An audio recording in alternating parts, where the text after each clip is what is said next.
choisi Jésus pour guider ma vie. Mon bien-aimé Jésus, il est à moi, je suis à lui. J'ai choisi Jésus pour guider ma vie. Mon bien-aimé Jésus, il est à moi, je suis à lui. J'ai choisi Jésus pour guider ma vie. Mon bien-aimé Jésus, il est à moi, je suis à lui. J'ai choisi Jésus pour guider ma vie.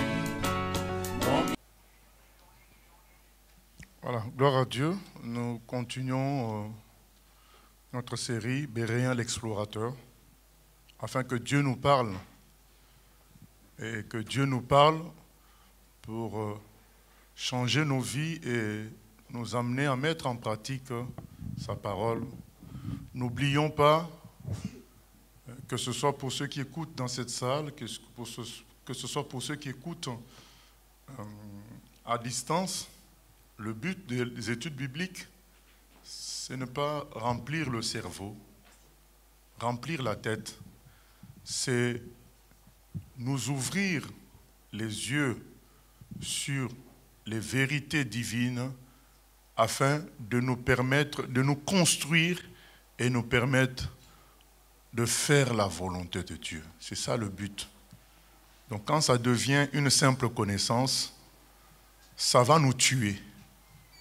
Il faut que la parole devienne vie en nous, qu'elle devienne chair en nous, réalité dans le comportement, réalité dans le changement. Et ça, c'est une décision personnelle qu'on doit prendre, de dire au Seigneur que ta parole change ma vie, me construise. N'oublions pas de faire cette prière-là, afin que la parole ne devienne pas un piège pour nous. Voilà, ça risque de devenir un piège pour nous. Nous comprenons beaucoup de choses, mais nous ne pratiquons pas les choses simples.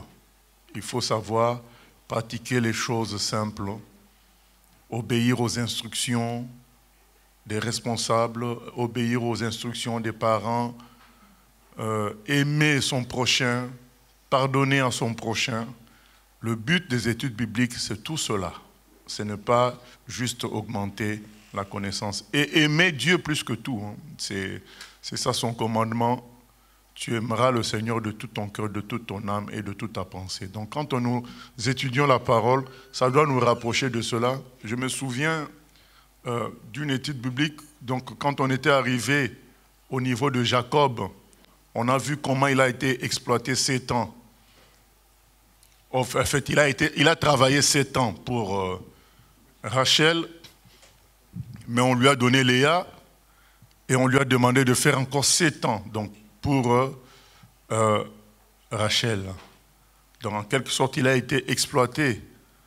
Et Jacob a fait les choses. Il a atteint ses objectifs. Il a eu Rachel. Et à la fin de l'histoire de Jacob, au moment où la séparation s'approche de Laban, Dieu, par révélation, il montre à Jacob le moyen qu'il faut pour faire le choix des moutons. Parce qu'il fallait partager les moutons entre Jacob et son beau-père qu'il a exploité 14 ans. Et Jacob a proposé un moyen et ça a permis que Jacob ait eu le plus grand nombre de moutons et les plus beaux, les plus forts. De sorte que finalement, quand on fait la somme de tout, on se rend compte que les 14 ans n'ont servi finalement qu'à enrichir Jacob parce qu'il a fini par récupérer tout le fruit de l'exploitation qu'il avait subie. Cette étude-là avait radicalement changé mon comportement là où je travaillais parce que j'avais compris que à chaque fois qu'on t'exploitait, en réalité, ce n'était pas une perte, mais c'était un investissement pour toi. Au départ, ça paraît comme une perte parce que c'est la personne qui t'exploite qui semble gagner. Et toi, tu sembles faire des efforts pour rien. Au départ, c'est comme ça, c'est vu comme ça. Mais cette étude biblique-là m'a fait voir que non, pour un chrétien, il n'y a jamais d'exploitation. Quand un chrétien est exploité, en réalité, il investit pour lui-même. C'est un investissement. Dieu sait que parfois, on n'est pas capable de travailler pour produire de grandes richesses. On est un peu paresseux. Quand on a ce qu'il faut, ben on s'en contente. Et il va permettre qu'on soit peut-être exploité, forcé à faire quelque chose d'une manière ou d'une autre, pour investir d'une manière spirituelle sur notre propre vie plus tard. Et parce qu'on a répondu au mal par le bien, l'exploitation qu'on a subie humainement se transforme en investissement qui va nous profiter glorieusement plus tard.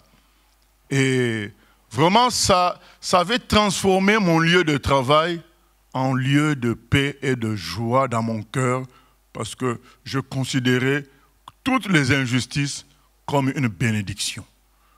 Et j'étais même rapidement, je me laissais exploiter. Je ne traînais même pas, parce que j'ai compris que l'exploitation, ben, c'était ma richesse. Donc plus on m'exploitait, plus ça allait rapporter plus tard. Et avec joie, je me suis laissé exploiter. Se laisser exploiter, ça ne veut pas dire être bête. C'est avoir justement compris comment Dieu fonctionnait. C'est la compréhension du fonctionnement de Dieu. On sait ce qui se passe. On se dit, mais mon Dieu travaille ainsi pour nous amener à investir sans qu'on l'ait vraiment cherché. Mais à la fin, c'est nous qui avons une joie totale. Donc Jacob était hyper joyeux de se rendre compte finalement que tous les moutons qu'il avait produits pour son beau-père, finalement, lui sont revenus. Donc c'est ça. Donc le but des études bibliques, c'est de nous amener plus près du Seigneur, plus obéissant à la parole. Voilà, c'est ça le but. Ce n'est pas juste grandir dans la connaissance. Voilà. Donc nous allons continuer. On s'était arrêté à nombre 6, la bénédiction prononcée par Aaron et ses fils. Beaucoup de gens appellent ça la bénédiction aaronique. Nous continuons la lecture, chapitre 7. Nombre, chapitre 7. Lorsque Moïse eut achevé de dresser le tabernacle, il l'oignit et le sanctifia avec tous ses ustensiles, de même que l'autel avec tous ses ustensiles. Il les oignit et les sanctifia. Alors les princes d'Israël, chefs des maisons de leurs pères, présentèrent leur offrande. C'étaient les princes des tribus, ceux qui avaient présidé au dénombrement. Ils amenèrent leur offrande devant l'Éternel, 6 chars en forme de litière et 12 bœufs, soit un char pour 2 princes et un bœuf pour chaque prince. Et ils les offrirent devant le tabernacle. L'Éternel parla à Moïse et dit : Prends de ces choses afin de les employer pour le service de la tente d'assignation. Tu les donneras aux Lévites, à chacun selon ses fonctions. Moïse prit les chars et les bœufs, et il les remit aux Lévites. Il donna 2 chars et 4 bœufs aux fils de Gershon, selon leurs fonctions. Il donna 4 chars et 8 bœufs aux fils de Merari, selon leurs fonctions, sous la conduite d'Ithamar, fils du sacrificateur Aaron. Mais il n'en donna point aux fils de Kehath, parce que selon leurs fonctions, ils devaient porter les choses saintes sur les épaules. Les princes présentèrent leur offrande pour la dédicace de l'autel, le jour où on l'oignit. Les princes présentèrent leur offrande devant l'autel. L'Éternel dit à Moïse : Les princes viendront un à un et à des jours différents présenter leur offrande pour la dédicace de l'autel. Celui qui présenta son offrande le premier jour fut Nachon, fils d'Aminadab de la tribu de Juda. Il offrit un plat d'argent du poids de 130 cycles, un bassin d'argent de 70 cycles selon le cycle du sanctuaire, tous 2 pleins de fleurs de farine pétries à l'huile pour l'offrande, une coupe d'or de 10 cycles pleine de parfums, un jeune taureau, un bélier, un agneau d'1 an pour l'holocauste, un bouc pour le sacrifice d'expiation, et pour le sacrifice d'action de grâce, 2 bœufs, 5 béliers, 5 boucs, 5 agneaux d'1 an. Telle fut l'offrande de Nachon, fils d'Aminadab. Le second jour, Nethanéel, fils de Tsuar, prince d'Issacar, présenta son offrande. Il offrit un plat d'argent du poids de 130 cycles, un bassin d'argent de 70 cycles selon le cycle du sanctuaire, tous deux pleins de fleurs de farine pétrées à l'huile pour l'offrande, une coupe d'or de 10 cycles pleine de parfums, un jeune taureau, un bélier, un agneau d'1 an pour l'holocauste, un bouc pour le sacrifice d'expiation. Et pour le sacrifice d'action de grâce, 2 bœufs, 5 béliers, 5 boucs, 5 agneaux d'1 an. Telle fut l'offrande de Nethanéel, fils de Tsuar. Le 3e jour, le prince des fils de Zabulon, Eliab, fils d'Élon, offrit un plat d'argent du poids de 130 cycles, un bassin d'argent de 70 cycles selon le cycle du sanctuaire, tous deux pleins de farine, de fleurs de farine pétrées à l'huile pour l'offrande, une coupe d'or de 10 cycles pleine de parfums, un jeune taureau, un bélier, un agneau d'1 an pour l'holocauste, un bouc pour le sacrifice d'expiation, et pour le sacrifice d'action de grâce, 2 bœufs, 5 béliers, 5 boucs, 5 agneaux d'1 an. Telle fut l'offrande d'Eliab, fils de Hélon.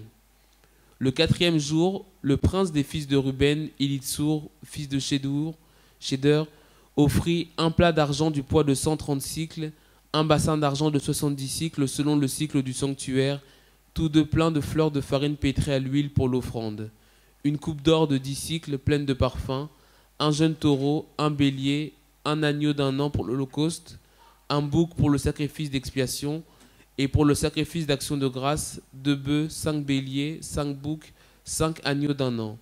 Telle fut l'offrande d'Élitsour, fils de Chéder.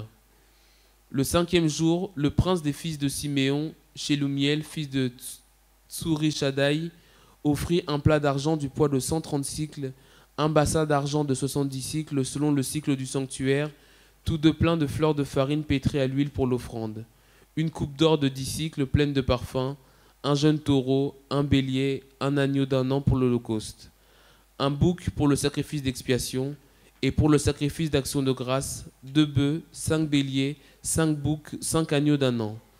Telle fut l'offrande de Shelumiel, fils de Tsurishadai. Le 6e jour, le prince des fils de Gad, Eliasaph, fils de Deuel, offrit un plat d'argent du poids de 130 cycles, un bassin d'argent de 70 cycles selon le cycle du sanctuaire, tous deux pleins de fleurs de farine pétrées à l'huile pour l'offrande, une coupe d'or de 10 cycles pleine de parfums, un jeune taureau, un bélier, un agneau d'1 an pour l'holocauste, un bouc pour le sacrifice d'expiation, et pour le sacrifice d'action de grâce, 2 bœufs, 5 béliers, 5 boucs, 5 agneaux d'1 an. Telle fut l'offrande d'Eliasaph, fils de Deuel. Amen.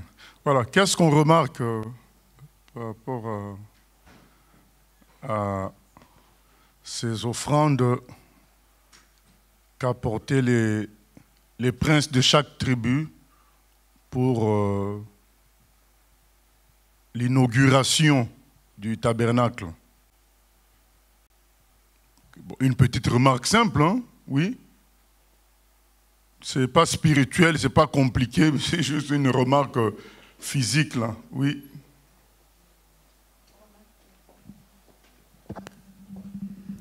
On remarque que tous ils donnaient les mêmes offrandes. Voilà, on remarque qu'ils amènent tous la même quantité, la même sorte de choses. Et d'une manière pratique, qu'est-ce qu'on aurait préféré que le texte nous dise? Le texte, on aurait préféré, si c'était nous, on allait dire, chaque prince a amené la chose suivante. Et puis on s'arrête là, on continue l'histoire. Donc pourquoi chaque jour dire, ils ont amené une coupe d'or de 10 cycles pleine de parfums, un jeune taureau, un bélier, un agneau d'1 an, et puis on change de prince, on dit encore la même chose. Normalement, d'une manière pratique, mathématique, nous on allait dire, bon, écoute, on ne va pas répéter la même phrase indéfiniment. On dit tous, puisqu'ils ont tous amené la même chose, ben on dit, on cite les princes, le prince tel, le prince tel, le prince tel, ont amené chacun. Voilà comment on allait résumer la chose. On allait dire ça. Mais pourquoi on nous présente ça, je dirais bêtement, puisqu'on nous dit la même chose, ça se répète, pourquoi on nous présente ça comme ça? Parce que la Bible n'est pas un livre d'histoire, ni un livre figé. C'est un livre vivant qui raconte la vie, qui raconte les choses telles qu'elles sont vécues. Donc, ce n'est pas un rapport de police pour dire tout simplement, ben, tous ils ont amené la même chose, ou bien je ne sais quel rapport. Donc la personne qui écrit nous fait vivre ce qui s'était passé, parce que c'est important de vivre cela. Donc il y avait un jour pour chaque prince. Donc la personne nous fait vivre chaque jour comment c'était. Peu importe, certainement ils se sont entendus pour amener ces choses-là. Ils ont dû convenir d'amener la même chose. On n'est pas là pour dire le Saint-Esprit a parlé à chacun. C'est par coïncidence que c'était par le Saint-Esprit qu'ils ont amené la même chose. C'est possible aussi. On ne veut pas spéculer là-dessus. On veut juste montrer que la Bible, c'est vivant. Ce n'est pas là pour amener des conclusions mathématiques. C'est pour exposer les choses d'une manière vivante, telles qu'elles étaient vécues. Parce que chaque jour était important. On n'allait pas résumer comme ça. Pendant 12 jours, les princes suivants, on cite le nom des princes, ont amené chacun la liste.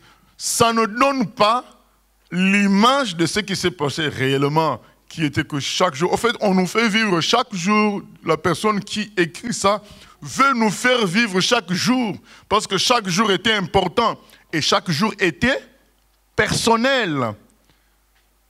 Chaque jour était personnel. Chaque prince, quand il amenait ses offrandes, c'était son problème à lui. On ne les a pas regroupés tous pour dire, ben, tous ils ont amené chacun ça comme si c'est une affaire de groupe. Non, c'est une affaire personnelle. Et Dieu apprécie ce que chacun fait personnellement. Vous comprenez que Dieu, les effets de masse, voilà, ce n'est pas ça qui l'intéresse. Les choses de Dieu, c'est une affaire personnelle. C'est une victoire personnelle, la victoire personnelle que chacun remporte avec lui. C'est ça qui compte. Ce n'est pas une histoire, notre église, on a une bonne église. Ça n'intéresse pas Dieu. Ce qui intéresse Dieu, c'est toi. Est-ce que tu es un bon enfant de Dieu? Et que maintenant, on ait de grandes victoires de groupe. Gloire à Dieu, c'est beau. Mais plus que ça, Dieu s'intéresse à chaque humain. Donc c'est pourquoi on nous présente ça chaque jour, afin qu'on vive ça. C'était une cérémonie qui a plu à Dieu. Et Dieu nous fait vivre ça chaque jour, ce qui se passait. Chaque jour était important. Si on avait mélangé, ça aurait diminué l'importance de chaque jour et ça aurait diminué l'importance de la personne. Dieu veut que chaque personne l'adore en esprit et en vérité. Maintenant, si chaque personne l'adore en esprit et en vérité et qu'on est nombreux, gloire à Dieu, il est hyper content. Mais ça l'intéresse. Donc c'est pourquoi que ce soit chaque personne qui fasse cela par elle-même, pas par logique d'effet de groupe. Donc nous devons parfois, pendant que nous travaillons avec le Seigneur, nous arrêter et vérifier, est-ce qu'on est dans l'effet de groupe? Est-ce qu'on vient par routine, par tradition ou bien par engagement personnel, par sacrifice personnel? Il y a des gens qui veulent à chaque fois que quand il y a une action, que tout le monde soit impliqué. Non, commence-toi par être impliqué. C'est ce que je réponds toujours aux gens dans le collectif. Certains viennent dans le bureau se plaindre, mais pasteur, je suis tout seul à travailler, les autres... Je dis, mais commence-toi par travailler. Même si les autres ne font pas, toi, tu vas devenir un canal qui va attirer le travail des autres. Beaucoup sont freinés parce qu'ils veulent toujours quelque chose de collectif. Quelque chose de collectif. Ah oui, mais tout le monde, tel a son rôle, il ne joue pas son rôle. Tel autre a un rôle, il ne joue pas ce rôle. Toi, montre l'exemple. Toi, joue ton rôle. Sais-tu que peut-être pendant que toi tu es en train d'accuser, un tel qui ne joue pas son rôle, lui aussi il est en train de t'accuser. Tu ne joues pas ton rôle. Tu vois que finalement tu fais la même chose que lui peut-être. Toi tu ne sais pas. Et certains qui viennent accuser ne savent pas qu'eux-mêmes ils venaient d'être accusés avant. Donc tu viens me dire, mais pasteur, ça ne va pas, les autres ne me soutiennent pas. Tu oublies que toi aussi il y a quelqu'un qui est venu me voir pour dire, mais l'autre il ne bosse pas. Donc c'est pourquoi il ne faut pas regarder aux autres. Quand toi tu es saisi par l'esprit pour travailler, travaille. Si les autres ne le font pas, tu le fais à leur place. Tu le fais à leur place. Même si ça va être compté pour eux. Même si les gens ne vont pas savoir que tu as fait à leur place, les gens vont voir que c'est ton groupe qui a fait, c'est pas grave. À Dieu seul, la gloire. Mais ce que Dieu veut, c'est ton sacrifice personnel. Oui? Il y a une question Internet. Il y a des sacrifices que Dieu a commandé aux Juifs de faire de génération en génération. Alors, si un Juif vient à Christ et qu'il arrête de faire ces sacrifices, pêche-t-il? Nous avons déjà répondu à cette question à plusieurs reprises. Nous avions expliqué que tout ce que nous sommes en train de voir comme sacrifice, il y a une personne qui a rassemblé tous ces sacrifices-là, c'est Jésus. Il est à la fois l'Holocauste, il est à la fois le sacrifice d'action de grâce, il est à la fois le sacrifice d'expiation, il est à la fois le sacrifice de culpabilité. Il rassemble tout ça. Et ce que nous lisons nous aide à comprendre davantage l'importance de Jésus. Parce qu'il rassemble tout ce que nous voyons là. Quand nous voyons chaque jour des gens venir sacrifier autant de choses à Dieu pour inaugurer le tabernacle, c'était quoi? Le symbole de la présence divine. On se dit, mais tiens, pour la présence de Dieu, voilà ce que les humains ont donné en signe de reconnaissance. Alors, à combien plus forte raison? C'était d'ailleurs la conclusion de l'étude biblique d'aujourd'hui, je l'ai dit à l'avance, c'est que si les gens se sont réjouis autant de voir le tabernacle en sacrifiant tant de choses, à combien plus forte raison nous devrions nous réjouir d'avoir le tabernacle vivant en nous, c'est-à-dire Jésus qui habite en nous. Par la nouvelle naissance, nous devrions en échange donner quoi? Parce que quand on lit ce que ces gens-là ont donné, c'était une grande richesse, en commençant par les 6 chars, et ainsi de suite. C'était une grande richesse. Et aujourd'hui, ce que Dieu attend de nous, c'est qu'on donne toute notre vie, puisque lui, il a donné la vie de son Fils, qui remplace tous ces sacrifices. Donc le Juif qui vient à Christ, il accomplit chaque jour ce sacrifice par Jésus-Christ, qui est un sacrifice éternel. Jésus-Christ est un sacrifice éternel, c'est pourquoi il a gardé les traces dans les doigts. Les traces sont toujours là, donc son sacrifice est valable éternellement. Voilà, nous revenons sur ce qu'on disait avant, c'est que chaque jour était important. Chaque jour. Chaque jour. Il y a des gens aujourd'hui, quand ils entendent, j'ai déjà entendu ça, jeûne et prière, ils disent « Ah, nous on en a beaucoup dans la banque céleste. » Il y a des gens qui ne jeûnent plus parce qu'ils ont tellement jeûné. Vous savez, nous, on a été dans des mouvements où il fallait jeûner et prier, quoi. C'est comme ça que tu étais considéré comme un bon chrétien et c'est comme ça qu'on devait faire pour arracher les bénédictions. C'est vrai. On voit l'action du diable. Ça épuise. Après, quand tu entends parler de jeûne et prière, tu fermes les oreilles. Parce que tu es épuisé. On est des humains. Parce qu'on a fait tellement ça par la chair. Puisque le mouvement l'a imposé, la secte nous y entraînait. Et je comprends aujourd'hui que c'est fait exprès pour épuiser les vrais enfants de Dieu. Parce que si c'était des jeunes de Dieu, ça ne va pas nous laisser un sentiment de dégoût.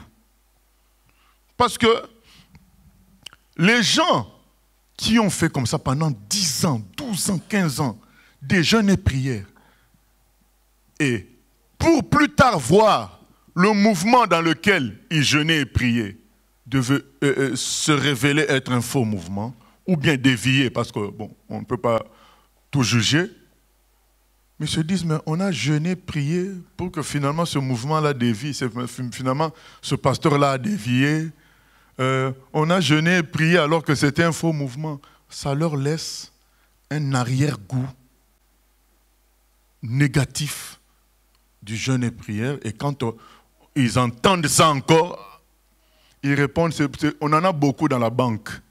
Et c'est pourquoi nous devons faire vraiment les choses personnellement, dans une vraie relation avec Dieu.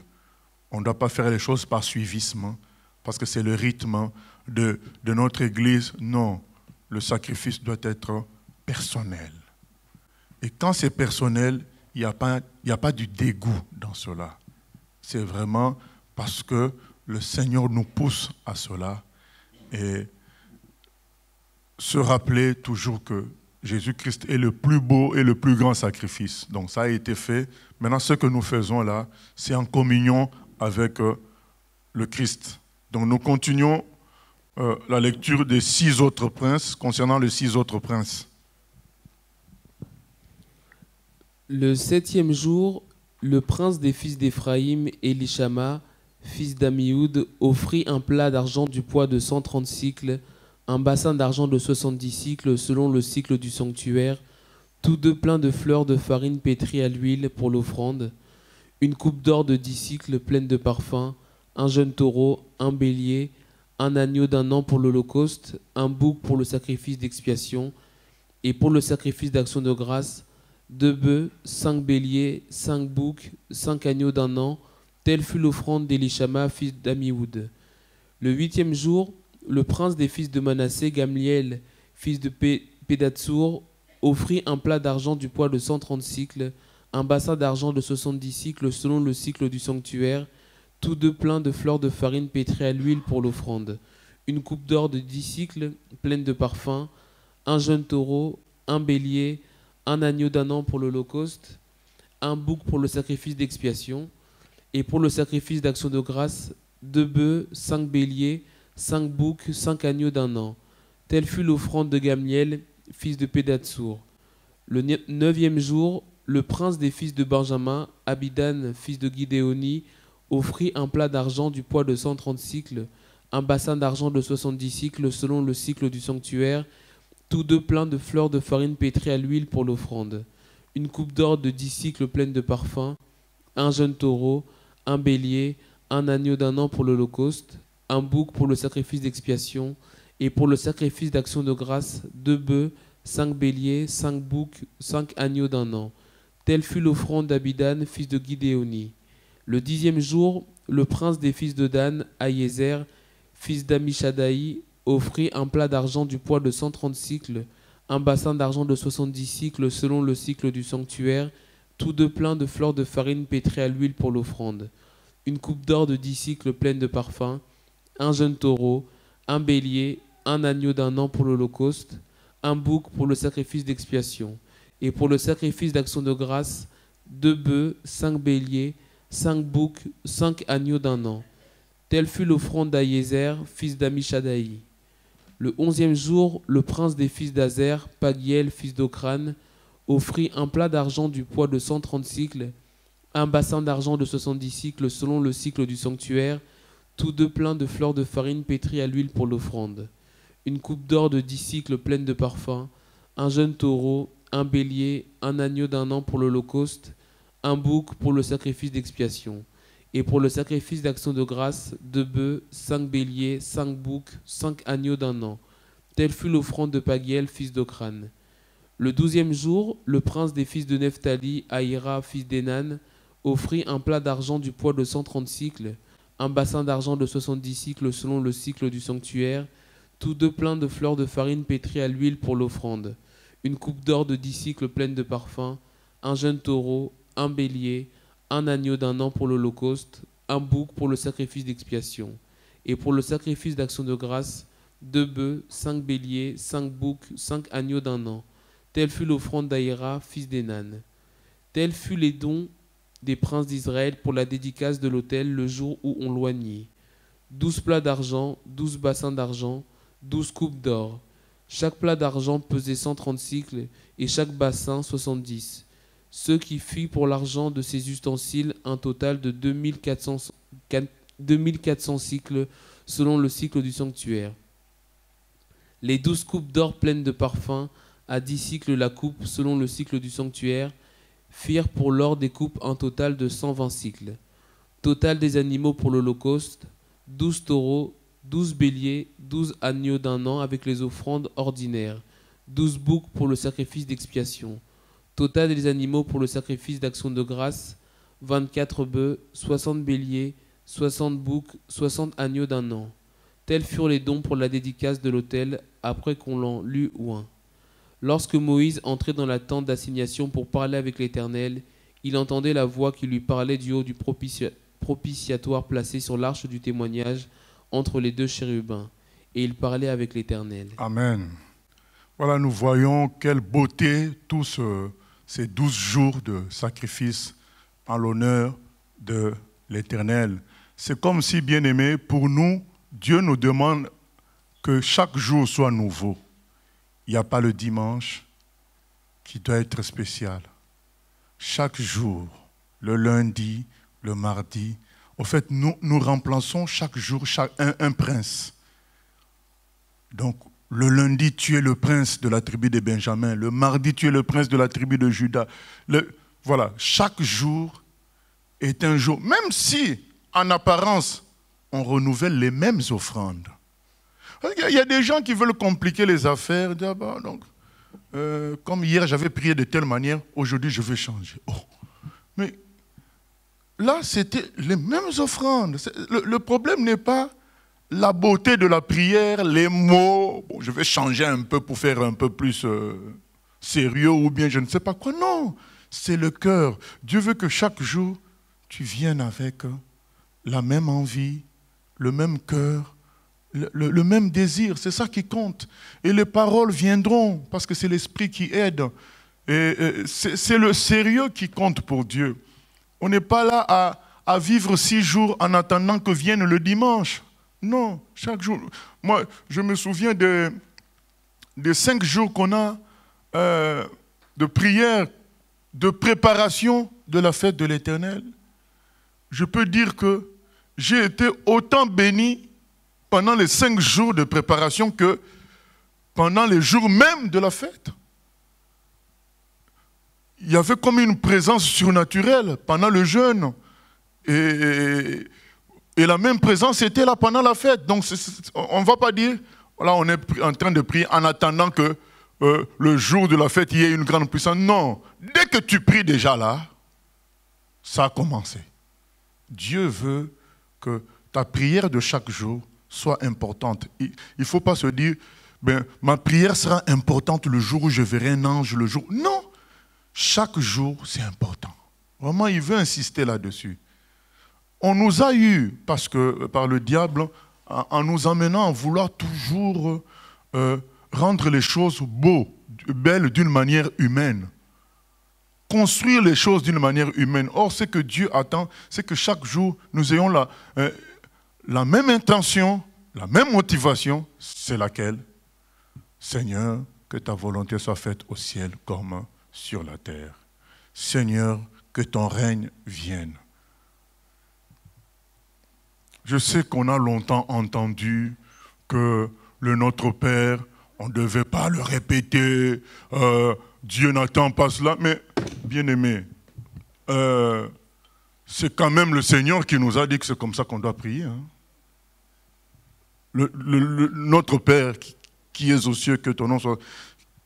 Quand on a demandé à Jésus comment prier, c'est Jésus qui a donné ça. C'est vrai qu'on a beaucoup attaqué les catholiques à cause du mélange d'Ave, Ave Maria, tout ça, et ça s'appelle comment égrener le chapelet en faisant la même prière. Oui, ça c'est religieux, mais ça ne doit pas balayer la vérité. Vous savez, on ne doit pas, comme on dit en français, jeter le bébé avec l'eau du bain. Donc si l'eau du bain est sale, on jette l'eau, mais on garde le bébé. Donc nous, on a jeté l'eau du bain, qui est la tradition catholique, et beaucoup ont jeté aussi le bébé, qui est la prière quand même que le Seigneur nous a laissée. Il a dit prier de cette manière-là. Donc, bien-aimé, quand tu n'as pas de parole, souviens-toi du Seigneur. Il a dit, non, tu reprends dans Matthieu 6. Je conseillerais à tout le monde de mémoriser ça. Mais si tu n'as pas mémorisé ça, ça se trouve dans Matthieu 6. Tu prends Matthieu 6, notre Père, et tu le dis avec tes propres termes. Quand tu dis notre Père, tu prends du temps pour réaliser vraiment qu'il est ton Père. Tu peux rajouter des choses liées au fait qu'il est ton Père. Qu'est-ce que tu aurais demandé à ton Père? Qu'est-ce que tu aurais dit à ton Père? Il y a des moments, j'ai voulu prier, je commence à prier, je commence directement par demander quelque chose. Il y a une voix qui dit, mais non, il faut commencer d'abord par l'adoration. Ah, une autre voix a répondu, ah, c'est faux, c'est mon papa. Je lui dis ce que je pense. Donc on veut un système, il faut commencer d'abord par l'adoration, élever d'abord Dieu. Non, l'autre voix contredit, c'est mon père. Je lui dis ce que je pense. Donc là, l'idée qui est là, c'est qu'il me donne telle chose. Je lui dis. Après, on a tout le temps pour adorer. Ce n'est pas qu'on néglige l'adoration. Tu veux commencer la prière, tu veux dire quelque chose. C'est la chair qui te dit, mais non, ça ne se passe pas comme ça. Tu devrais dire, mais qui a dit que ça... Quand tu te trouves devant ton père, tu te dis, ça ne se passe pas comme ça. Je dois demander... tu veux demander des chaussettes. Ah, ça ne se passe pas comme ça. Je dois dire à mon père, tu es beau, et ensuite je lui dis, je veux des chaussettes. Ah non. Ça, c'est la chair. Donc on veut faire les choses bien. Il y a un évangéliste qui a dit, il y en a qui veulent faire tellement les choses bien qu'ils ne font rien. Tellement ils veulent faire bien, mais ils ne font rien. Allez, nous, on va faire dans le bricolage, mais de tout notre cœur. Voilà. Ils n'ont qu'à s'embêter, les forces des ténèbres. Nous, on va faire simplement comme des enfants. Oui? Question Internet. La Bible dit d'obéir aux autorités, car toute autorité vient de Dieu, entre parenthèses, bonne ou pas. Voici une secrétaire chrétienne à qui on demande, entre parenthèses, par son patron païen, de tout le temps mentir au téléphone. Quand les clients cherchent à parler au patron, on demande à cette dernière de dire qu'il n'est pas là, quand bien même il est souvent dans son bureau. Donc cette personne-là doit dire à son patron qu'elle ne peut pas jouer ce rôle-là. Et si elle doit être licenciée, elle est licenciée. Il y a un frère qui m'a appelé, qui vient de louper 800 € d'heures supplémentaires. Il avait fait ces heures-là, mais on voulait lui donner ça sous forme de fausse facture parce que le patron ne veut pas déclarer ces heures-là.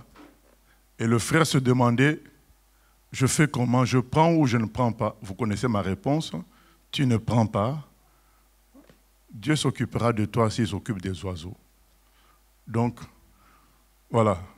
On vient de louper 800 € comme ça, mais on vient de gagner 800 sacs d'or au ciel. Voilà. Donc, c'est cela. Donc, la secrétaire dit, je ne peux pas. Et si elle est licenciée, c'est pour trouver un meilleur boulot.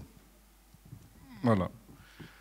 Donc, j'ai insisté, bien aimé, sur la révélation divine de chaque jour, un jour important. Ce n'est pas seulement le dimanche. Chaque jour, un jour important. Cette histoire-là des 12 princes nous montre cela. Et on voit en même temps qu'on ne doit pas négliger la Bible. Quand on lit comme ça, on dit, oh, ça c'est des détails techniques. Hein, c'est ça que les intellectuels vont dire. C'est des détails techniques. Mais ce n'est pas ce que Dieu dit. Dieu dit que sa parole, c'est son message. Et sa parole, ce n'est pas pour les intellectuels, c'est pour chacun de ses enfants. Donc quand on lit comme ça, qu'est-ce qu'on doit dire? Comme notre frère David, psaume 119, j'ai oublié le verset, je crois le verset 118, peut-être.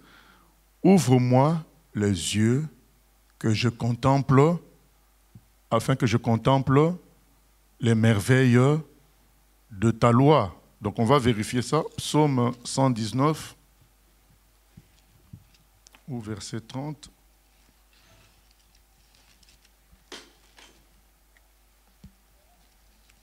Mais normalement, les gens qui font les enseignements de base là, devraient connaître ce verset-là.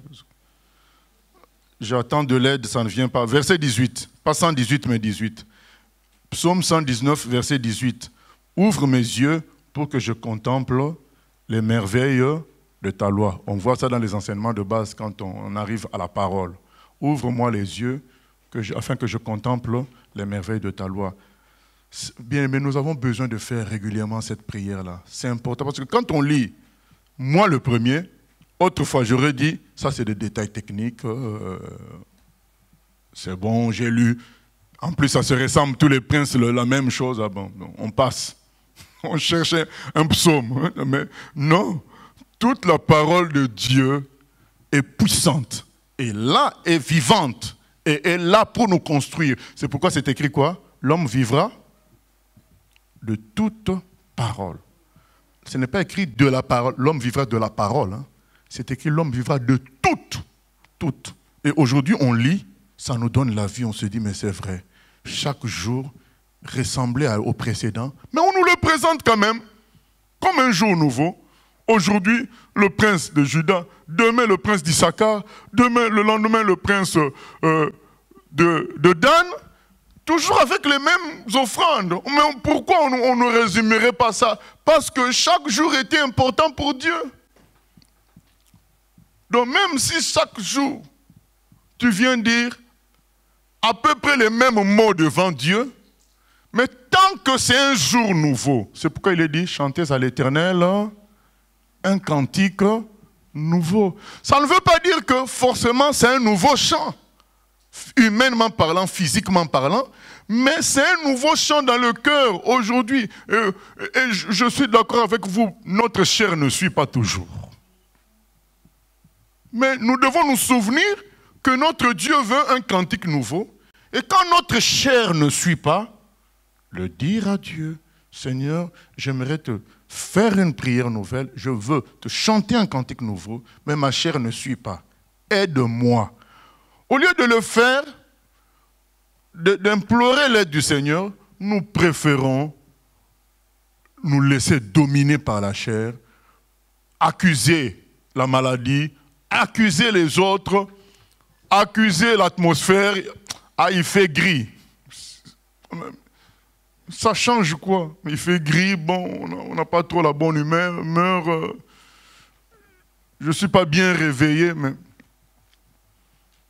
fais au moins en sorte que tu n'étais pas bien réveillé, mais que tu vives bien. Mais non, on se laisse enfoncer par la mauvaise humeur et on accuse les autres au lieu de dire, Seigneur, je veux aujourd'hui que ce soit un jour nouveau. Et moi, j'ai l'habitude de clôturer toutes mes prières la nuit. Quand je recommande demain, je dis, Seigneur, que demain soit la journée. Psaume 118, quelle est la suite? La journée que tu as faite, qu'elle soit pour moi un sujet de joie. J'aime beaucoup le psaume 118. Et vous avez dans le psaume 118, à la fin, on dit, attachez la victime. Donc pendant qu'on dit c'est la journée que le Seigneur a faite, qu'elle soit pour nous un sujet de joie, on dit attachez la victime, donc on amène le sacrifice, quoi. C'est un psaume joyeux. Mais bon, en lisant Lévitique, on va bien comprendre la fin du psaume 118. Attachez la victime en adoration devant Dieu. C'est la journée que le Seigneur a faite. Ce psaume-là nous montre que le Seigneur peut fabriquer nos journées. C'est la journée que le Seigneur a faite, qu'elle soit pour nous un sujet de joie. Donc souhaitons cela. Chaque jour, on dit, Seigneur, que cette journée soit ta fabrication. Pas ma fabrication, pas celle du diable, mais ta fabrication, afin qu'elle soit pour moi un sujet de joie. Amen. Donc chaque jour, bien-aimé, est important. Voilà la leçon que nous retirons de ce chapitre 7.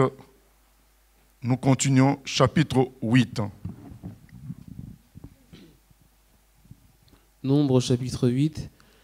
L'Éternel parla à Moïse et dit, « Parle à Aaron et tu lui diras, lorsque tu placeras les lampes sur le chandelier, les 7 lampes devront éclairer en face. » Aaron fit ainsi. Il plaça les lampes sur le devant du chandelier, comme l'Éternel l'avait ordonné à Moïse. Le chandelier était d'or battu jusqu'à son pied, jusqu'à ses fleurs, il était d'or battu. Moïse avait fait le chandelier d'après le modèle que l'Éternel lui avait montré. L'Éternel parla à Moïse et dit, « Prends les Lévites du milieu des enfants d'Israël et purifie-les. Voici comment tu les purifieras. Fais sur eux une aspersion d'eau expiatoire, qu'ils fassent passer le rasoir sur tout leur corps, qu'ils lavent leurs vêtements et qu'ils se purifient. Ils prendront ensuite un jeune taureau avec l'offrande ordinaire de fleurs de farine pétrie à l'huile, et tu prendras un autre jeune taureau pour le sacrifice d'expiation. Tu feras approcher les Lévites devant la tente d'assignation, et tu convoqueras toute l'assemblée des enfants d'Israël. Tu feras approcher les Lévites devant l'Éternel, et les enfants d'Israël poseront leurs mains sur les Lévites. Aaron fera tourner de côté et d'autre les Lévites devant l'Éternel, comme une offrande de la part des enfants d'Israël, et ils seront consacrés au service de l'Éternel. Les Lévites poseront leurs mains sur la tête des taureaux, et tu offriras l'un en sacrifice d'expiation, et l'autre en holocauste, afin de faire l'expiation pour les Lévites. Tu feras tenir les Lévites debout devant Aaron et devant ses fils, et tu les feras tourner de côté et d'autre comme une offrande à l'Éternel. Tu sépareras les Lévites du milieu des enfants d'Israël, et les Lévites m'appartiendront. Après cela, les Lévites viendront faire le service dans la tente d'assignation. C'est ainsi que tu les purifieras et que tu les feras tourner de côté et d'autre comme une offrande. Car ils me sont entièrement donnés du milieu des enfants d'Israël. Je les ai pris pour moi à la place des premiers-nés, de tous les premiers-nés des enfants d'Israël. Car tout premier-né des enfants d'Israël m'appartient, tant des hommes que des animaux. Le jour où j'ai frappé tous les premiers-nés dans le pays d'Égypte, je me les suis consacrés. Et j'ai pris les Lévites à la place de tous les premiers-nés des enfants d'Israël. J'ai donné les Lévites entièrement à Aaron et à ses fils du milieu des enfants d'Israël, pour qu'ils fassent le service des enfants d'Israël dans la tente d'assignation, pour qu'ils fassent l'expiation pour les enfants d'Israël, et pour que les enfants d'Israël ne soient frappés d'aucune plaie, en s'approchant du sanctuaire.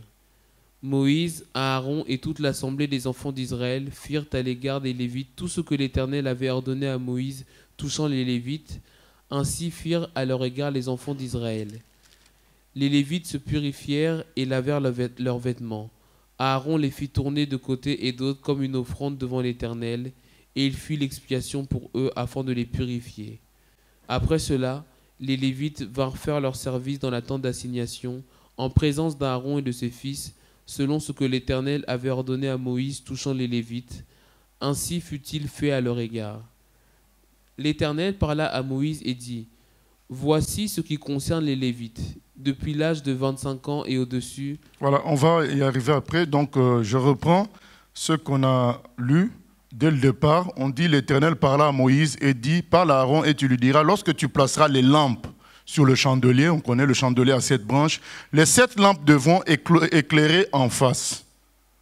Aaron fit ainsi, il plaça les lampes sur le devant du chandelier comme l'Éternel avait ordonné à Moïse. Le chandelier était d'or pur, d'or battu. Ensuite, qu'est-ce qu'on dit? On dit que les Lévites doivent être purifiés. Et comment on les purifie? On les rase tout le corps.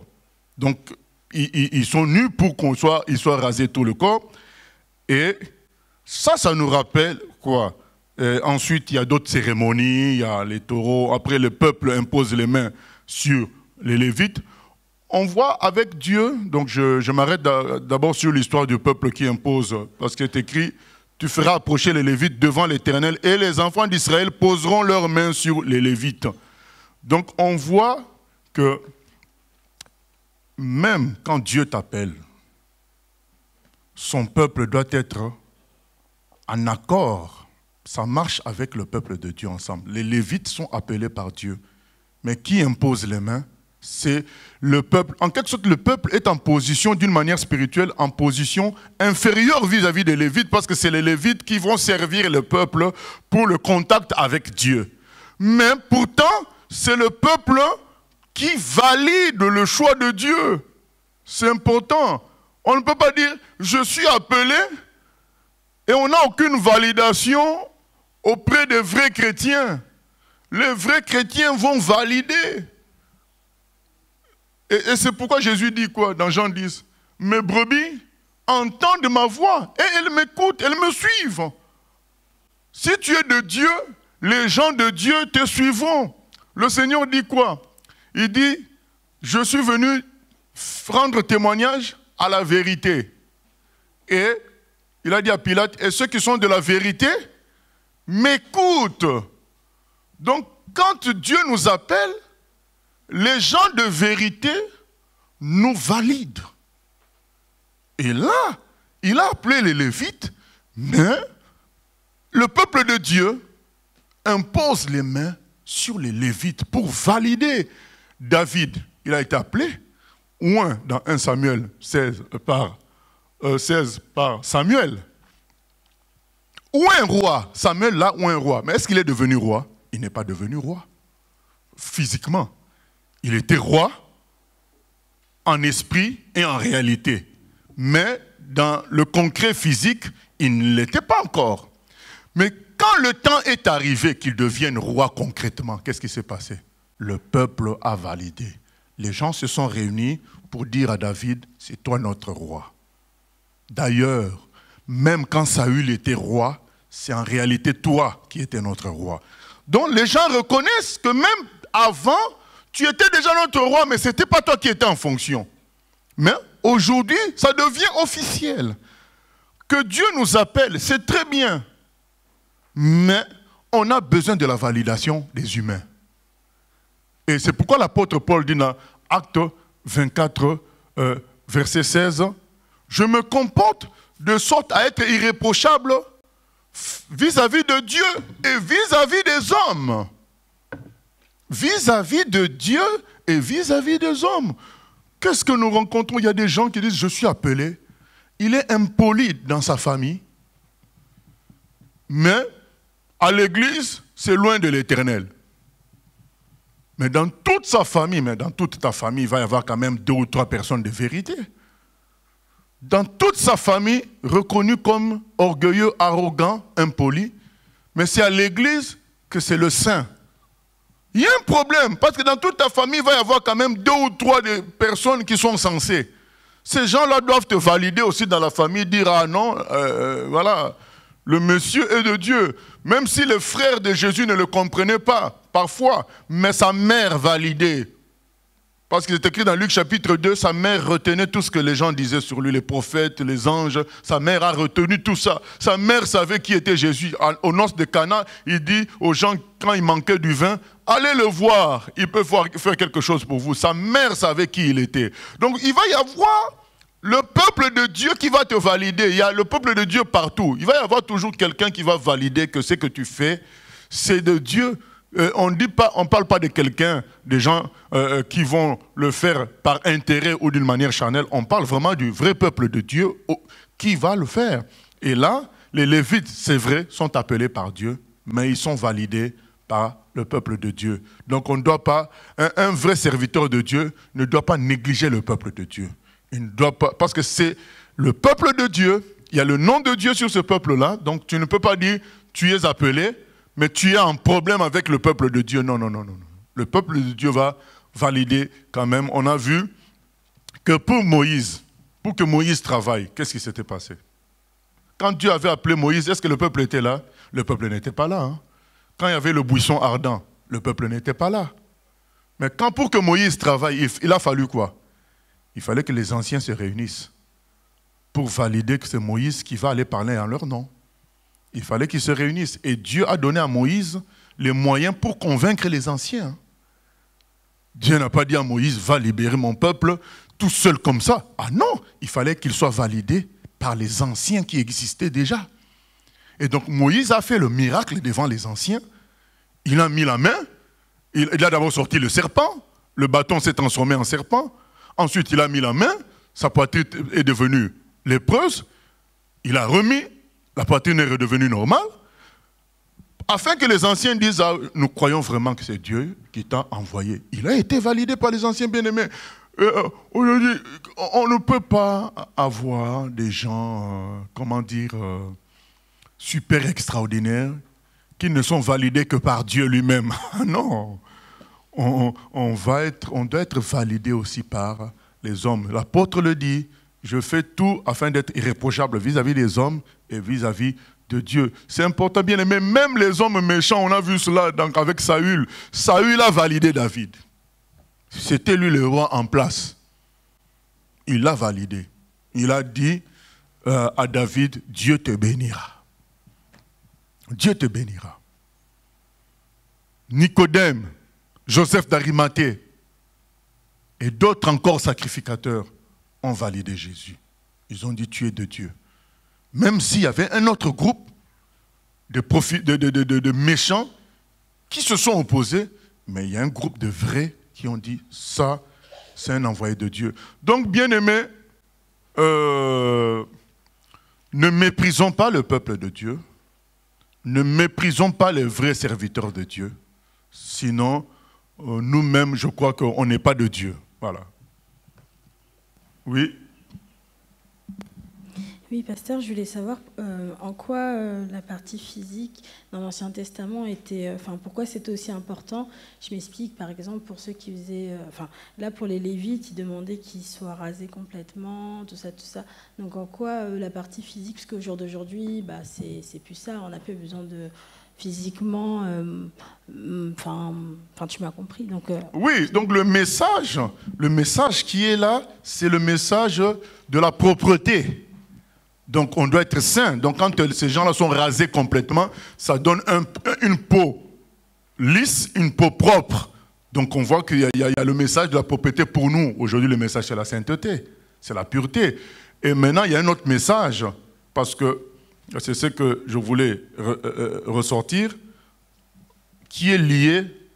Parce que vous savez, dans la Bible, il n'y avait pas la séparation. Dans ma Bible, il y a une séparation. Quand on arrive au verset 4, ils font une séparation, ils disent organisation du camp de purification des Lévites. Mais dans la Bible originale, il n'y a pas cette séparation-là. C'est nous qui rajoutons ça. Et c'est lié. On dit que le chandelier doit éclairer en face.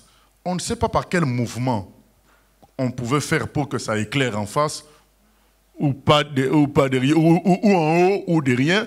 Mais Dieu dit qu'il faut que ça soit éclairé en face. Ça veut dire quoi? Le chandelier représentait la présence du Saint-Esprit, la présence de Dieu, la lumière divine. Ça représentait ça. Ça veut dire que quand le sacrificateur se rapprochait du chandelier, c'est qui était éclairé? C'est lui qui est éclairé. Parce que le chandelier devait éclairer en face. Donc quand tu te rapprochais du chandelier, c'est toi qui es éclairé et non pas derrière, et non pas en haut. Même si derrière et en haut reçoivent une certaine lumière, mais l'objectif dans cette phrase-là, c'est toi. Et ça nous rappelle 2 Corinthiens, Jacques Christian, si on peut lire ça, 2 Corinthiens 3, 17, ou bien directement 18, 2 Corinthiens 18.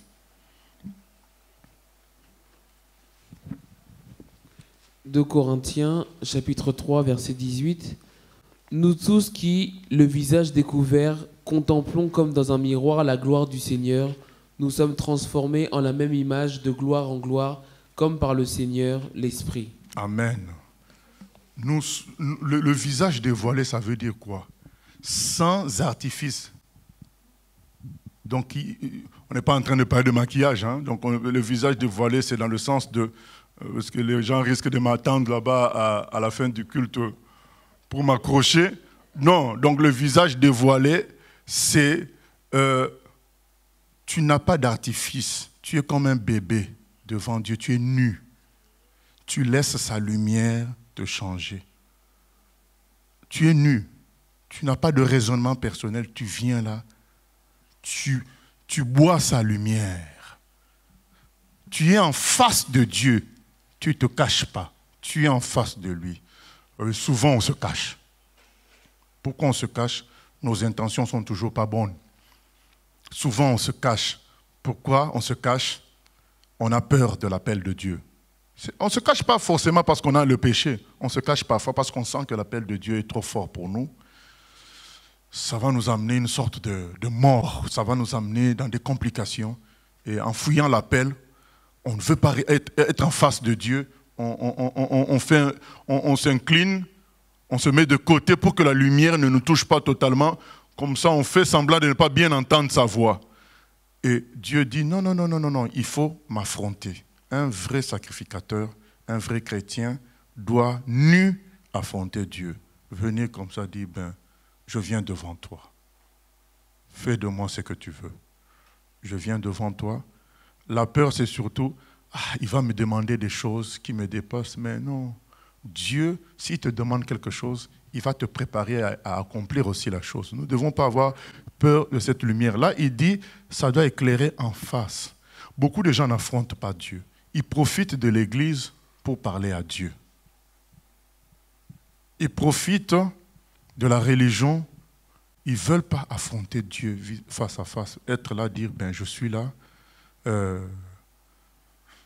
ne lis pas pour agrandir ma connaissance, mais je veux affronter Dieu. Affronter Dieu, c'est quoi, bien-aimé?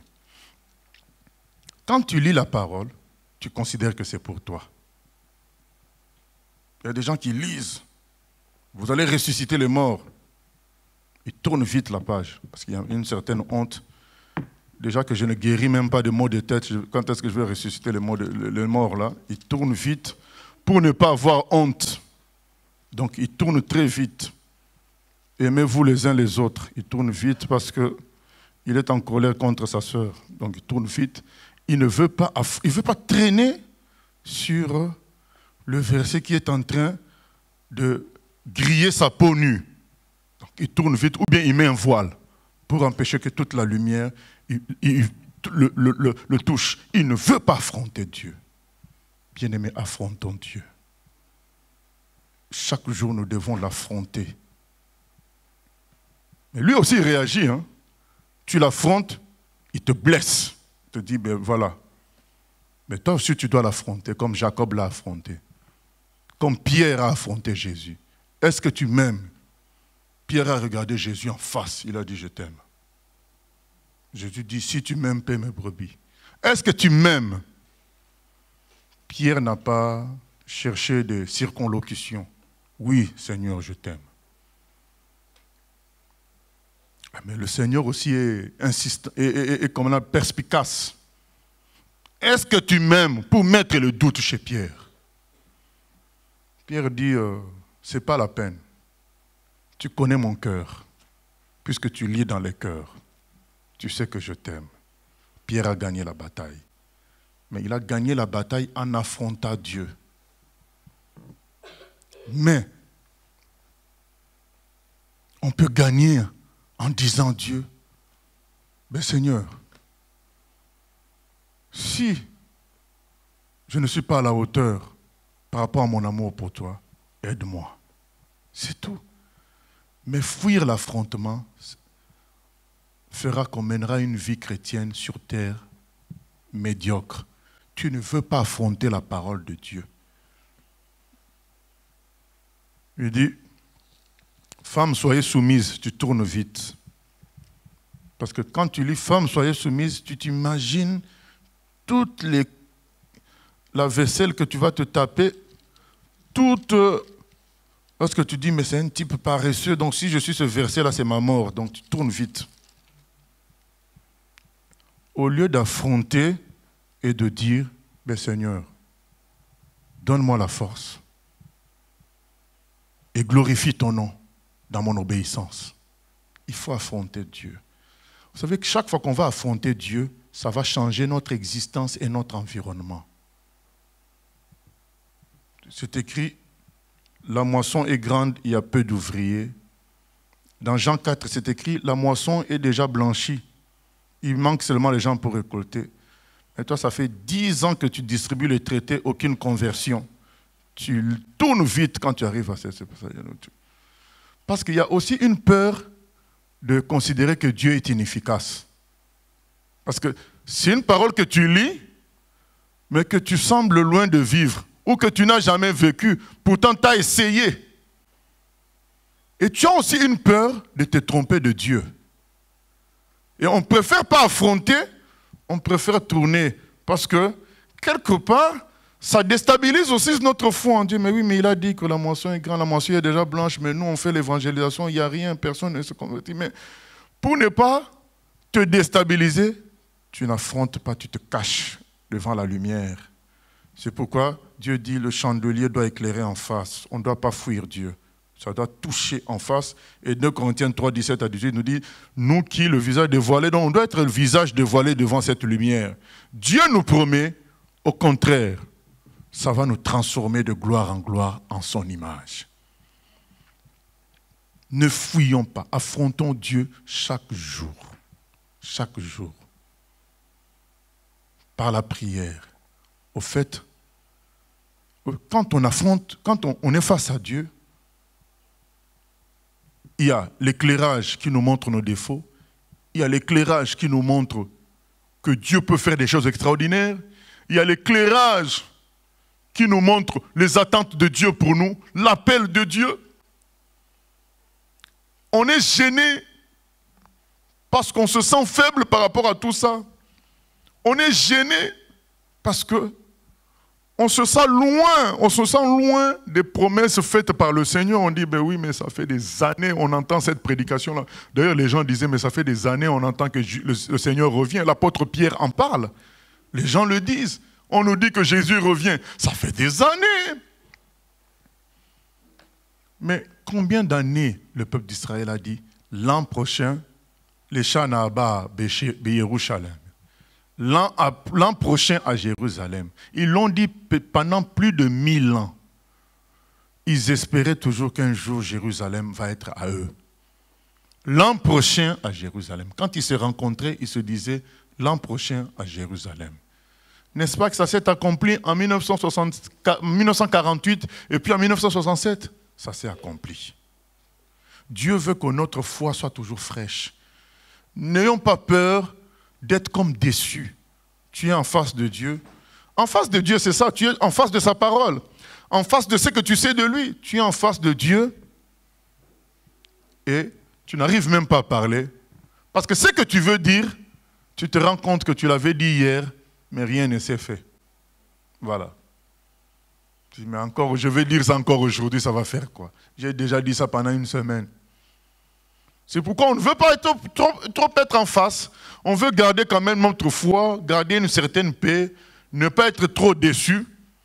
Voilà, on veut quand même garder, vous savez, on est des humains, on veut garder une certaine image puissante de notre foi, de notre croyance, et on ne veut pas trop affronter Dieu parce que ça nous donne une mauvaise image de nous-mêmes, et parfois ça finit par nous donner une mauvaise image de Dieu. On ne veut pas trop affronter cela, c'est faux. La Bible nous dit, plus on est en face de lui, d'une manière humble, c'est ça le visage dévoilé. Les Lévites étaient rasés tout le corps d'une manière dévoilée, humble, nue. Plus on est comme ça. Hein, vous savez le monsieur qui était devant Dieu, il a dit, Seigneur, aie pitié de moi. Dans Luc chapitre, il y avait 2 personnes au temple. Mais bien aimé, c'est des passages importants. Nous devions trouver des techniques pour ne serait-ce que les situer. Parce que c'est des passages de salut. Il y a des gens qui sont dans le péché et qui ont peur de Dieu, qui pensent que c'est fini pour eux. Mais il faut qu'on ait des passages, parce que dans Luc 18, là, on parle de cette affaire-là.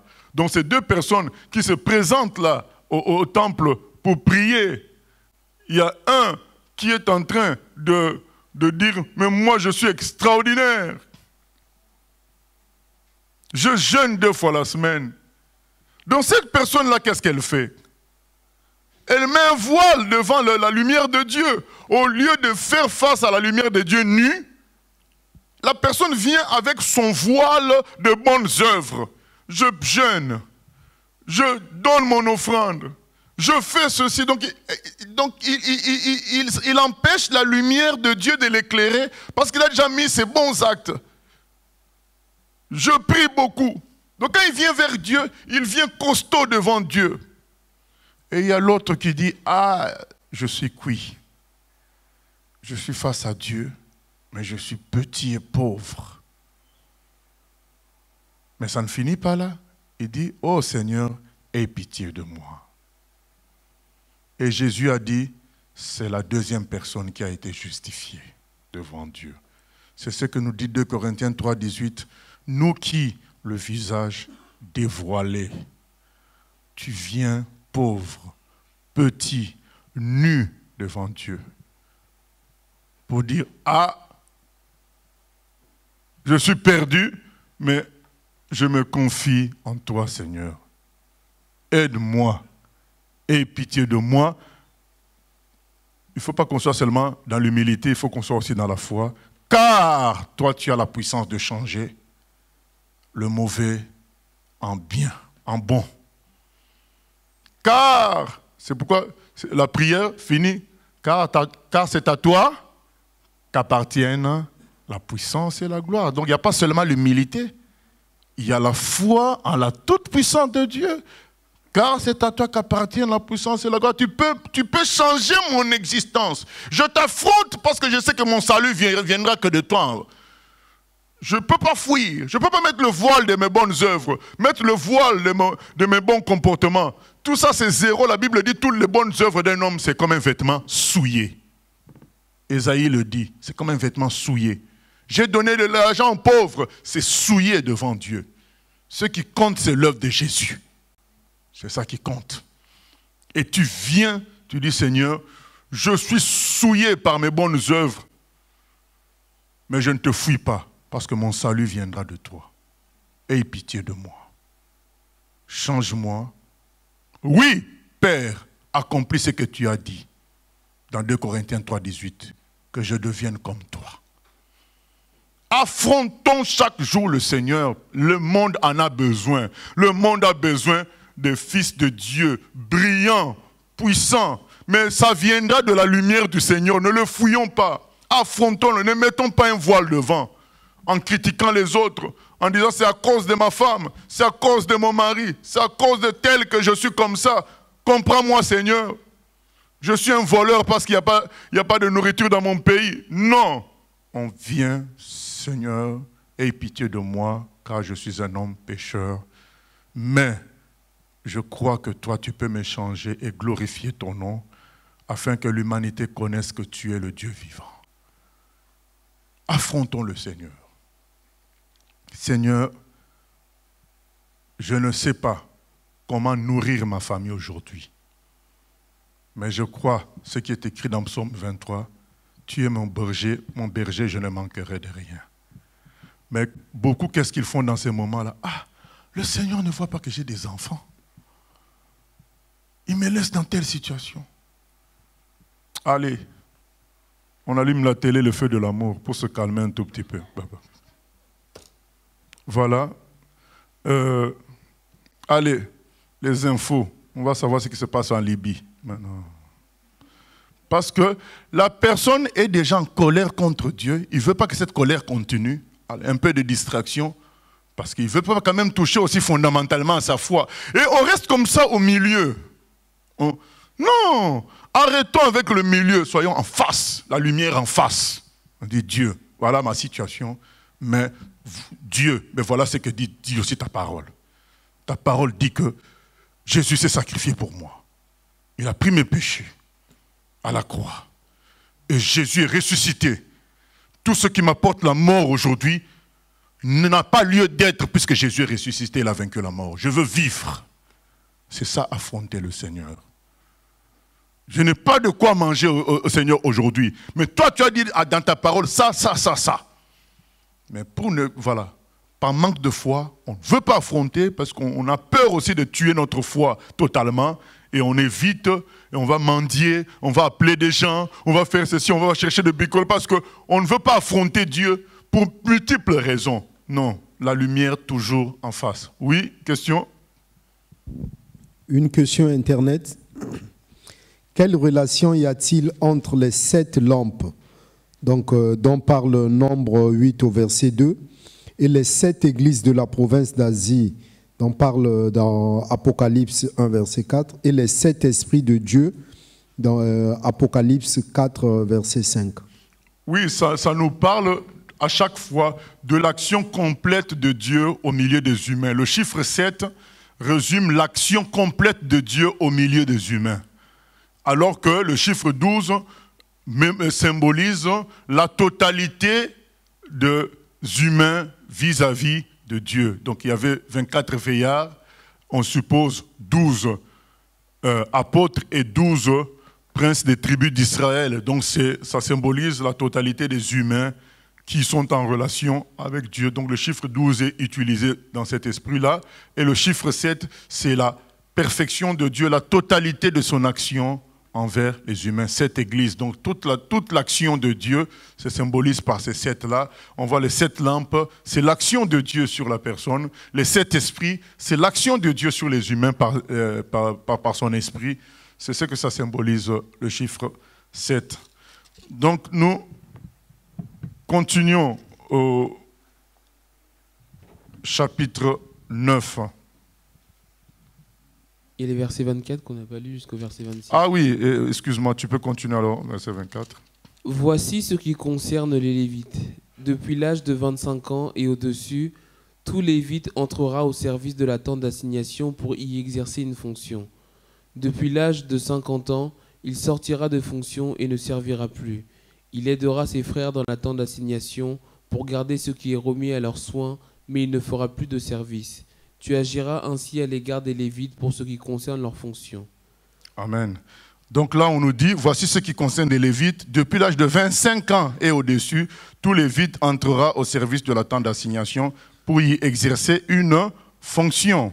Depuis l'âge de 50 ans, il sortira de fonction et ne servira plus. Voilà, donc là, oui, quelle question? Donc là, on nous donne un âge de début et de fin de travail actif, physique.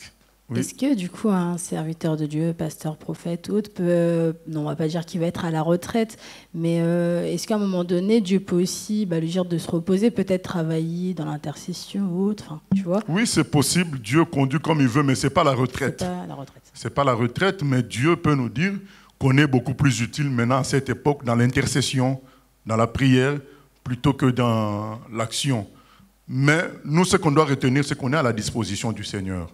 On ne doit pas avoir un schéma de retraite plus tard. Non, on est à sa disposition. C'est maintenant lui, s'il décide que physiquement, ça ne peut plus tenir, qu'on reste dans la prière, c'est lui qui décidera. Mais en résumé, pour moi, un serviteur de Dieu, c'est combattant jusqu'à la mort. Donc c'est la mort qui arrêtera le service. Ce n'est pas la fatigue ni l'âge. C'est la mort qui arrêtera le service. Mais Dieu est souverain pour nous dire, je te veux pour le moment dans la prière et non dans l'action, d'aller de ville en ville ou quoi que ce soit. Voilà, il reste souverain. Voilà. Et donc là, à 25 ans, on commence et à 50 ans, mais on travaille quand même à 50 ans, mais pas de manière physique active. Donc, il reste quand même des surveillants depuis l'âge de 50 ans. Il sortira de fonction et ne servira plus. Il aidera ses frères dans la tente d'assignation pour garder ce qui est remis à leurs soins, mais il ne fera plus de service. Donc, il ne va pas être actif, mais il garde un service de surveillance. C'est très important, ce service-là, de surveillance, autant que le service actif. Ça nous enseigne la disparité, la diversité des rôles dans le service de Dieu. Donc il y a plusieurs rôles, tous les rôles sont importants et ça nous enseigne la logique de renouvellement. Renouvellement, ça me gêne un peu, c'est comme si ce qui est vieux s'arrête. Non, ça nous enseigne le fait de la logique de... Pardon, de... Voilà, sorte pardon? Continuité, voilà. Donc, c'est-à-dire qu'il faut que les enfants qui viennent servent le Seigneur. Parce qu'on peut vivre comme ça, on reste qu'avec dans une église, celui qui chante à 65 ans, ceux qui chantent à 65 ans, ceux qui prêchent 72 ans. Et donc, les autres viennent juste pour compléter le nombre. Ah non, tout le monde doit travailler. C'est ça l'idée qui est là, d'avoir continuité. Tout le monde doit travailler. Et là, dans Lévitique, Dieu fixe un âge pour éviter qu'il y ait des grands parrains de la mafia qui restent là au pouvoir, ne voulant pas quitter, quoi. Donc lui-même, il fixe. 50 ans, t'arrêtes. Tu surveilles seulement. Mais aujourd'hui, nous, on ne va pas dire quelqu'un à 70 ans, tu t'arrêtes. On dit tout simplement, on veut de la continuité, il faut former les jeunes. Tout le monde doit bosser. Pour nous, ce n'est pas à 25 ans. Dès que tu es conscient de Jésus, tu commences le travail. Dès que tu es conscient, tu commences le travail. Il n'y a pas d'âge, de début et de fin. Dès qu'on commence, mais nous devons veiller à ce que tout le monde travaille. Nous ne devons pas accepter le tourisme au milieu du peuple de Dieu. Nous devons prier. On ne force pas les peuples, on ne va pas forcer les gens. On doit prier pour que l'Esprit fasse que les gens quittent de l'assistanat, du tourisme, du côté spectateur, à entrer dans l'action selon la volonté de Dieu. C'est très important. Et ensuite, c'est le Seigneur lui-même qui s'occupe de la suite. Mais on voit, il y a une idée, une envie du Seigneur de faire en sorte que ce ne soit pas les mêmes qui travaillent. Il faut que les plus jeunes prennent des rôles dans le service. Voilà. Il ne faut pas que ça soit bloqué à certaines personnes. Donc, c'est un encouragement à ce que l'ancienne génération cherche des remplaçants. Dès que tu as un poste, dès que tu as une responsabilité, tu commences déjà à travailler pour trouver des remplaçants. Sans forcer, bien sûr, mais on y travaille et on s'attend à l'action du Saint-Esprit. Voilà, c'est très important. Voilà, que le Seigneur, vraiment, tout ce que nous avons appris, il nous aide à garder cela en mémoire. Nous allons prier, puisqu'à la fin, nous allons faire, parce que les jours passent vite, donc le chant qu'on a appris avec les hommes et les femmes, on va essayer de faire les deux ensemble. Donc, les hommes et les femmes pourraient rester pour qu'on fasse la répétition par rapport à ce chant-là. Donc, nous allons prier. Père éternel, nous te bénissons pour ces paroles merveilleuses que nous venons d'écouter. Seigneur, tu viens de nous faire vivre le verset qui dit « L'homme vivra de toute parole qui vient de la bouche de l'Éternel ». Ces paroles qui autrefois étaient pour nous comme sèches, comme un peu techniques, elles deviennent pour nous vivantes par la puissance du Saint-Esprit, par la lumière que tu nous donnes, Seigneur. Nous voulons dire comme notre ancêtre David, notre frère et notre papa en même temps, nous voulons dire, ouvre-nous les yeux, Seigneur, afin que nous saisissions tes paroles, qu'elles prennent vie en nous, qu'elles nous transforment pour nous permettre d'être de véritables lumières pour ce monde et le sel de la terre. Au nom de Jésus. Amen. Gloire à Dieu.